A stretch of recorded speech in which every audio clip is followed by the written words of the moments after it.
Anyone's birthday July 22nd? You're in charge. Okay. This is called July 22nd, 2007. You're in charge too. I fell in love with someone not alive. It happened so quick I had not known that they died. My dreams highlight what I cannot see quite elegantly. Goals and desires of fires the flood must have missed. Yes, it burns to reminisce. The flames are not quite orange, the feeling's not quite gone. Sometimes it hurts when they're not ready, which can be expected. Moan in perfect pitch when you're selected by this cancer lady. Let me tell you, he's a bitch. It stands to reason, I must admit, I have not met the dead. It's considered living treason. Logically, I made an appointment and waited. With my candles lit and gypsies ready, we first met. Your spirit touched my soul, the evidence, quite evident, there still remains a hole. We metaphorically made intercourse on an imaginarily feathered bed. Egyptian cotton sheets I bought the night before to show I care. Ambiance was the air, and I wasn't breathing. By paper stars and cut-out hearts, when stars collide, the ending starts. The curiosity of chance is that it's never wrong. I embezzled romance all night long. It cost an arm and a leg, sure, and I couldn't quite see yours, but I'm pretty certain I knew where they were. Saying goodbye was impossible to do. It would have been harder, I imagine, had I known you. Yes, I've fallen in love with someone not alive. Our next day is the day that I died. Our next date is the day that I died.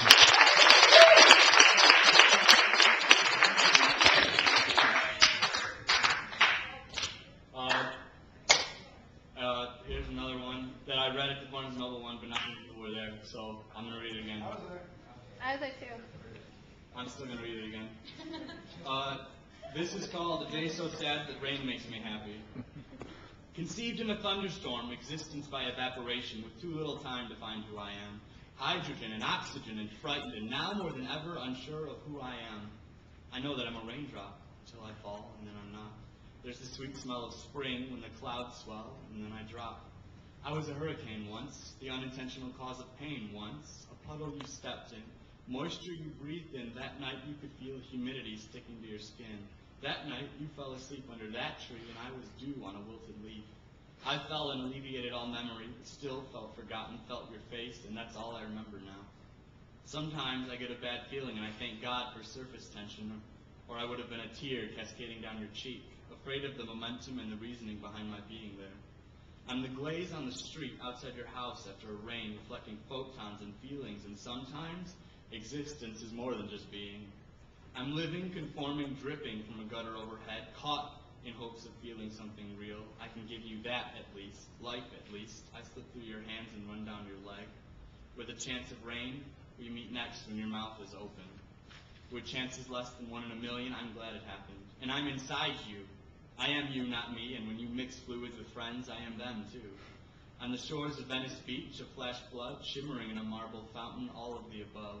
Stagnant on your sink for 3 days, I waited until I found myself in a fish tank, covered in algae and lit artificially, and above all, still forgotten. It's been like this forever, at least as long as I can remember. I've never had a chance in the matter. Everything is cyclical. All shapes are perpetual, and surely this must be hell, or close at least.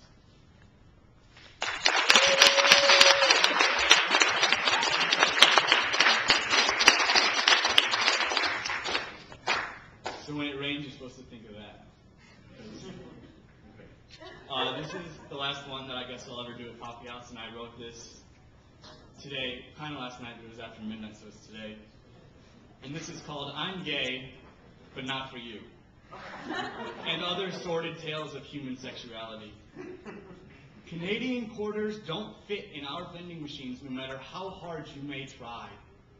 And I'm convinced that 90% of what everyone says is not quite synonymous with, but pertains to something like, hello, my name is blah, blah, blah, blah, and I would like to have sex with you. I'd go fugue for you, first date. In the way that a man with no hands keeps the beat with his feet, I could teach a class on how to lose your innocence in the time it takes for a girl to figure out she should wear a low-cut top to get what she wants. I'm alone, and you're alone, and maybe we should be alone together? I'd like to pretend I don't know how to act any better with you. They say the grass is greener, but I'm colorblind, and that my greens are your blues, and my water is your land, and when the sun is shining, I'm sad all the time. I'm a self-sucking vampire, micromanaging time saver, been sober for 6 months, and I haven't seen the sun in just as long. She points out irony, like a tourist in New York City sees homelessness. She's just visiting, unaware it's been existing all this time, all along. Thigh muscles of the unassuming, a late-night phone call, I was sleeping, dreaming. She told me she'd never see me again because she wants to find herself, pierce herself, and she can't talk to anyone without tattoos because they don't know the meaning of permanence, and that I won't understand because I'm not dead yet. I'm just a man. I have hair and a heartbeat. I'm just a man. I wrestle rubber garbage cans in the street with my red leotard. Wrestle rubber garbage cans to prove a point or pass the time or show my strength. Playing with plastic against the asphalt, friction for friction's sake, felt good against my frustration, felt good against my skin, felt good to win.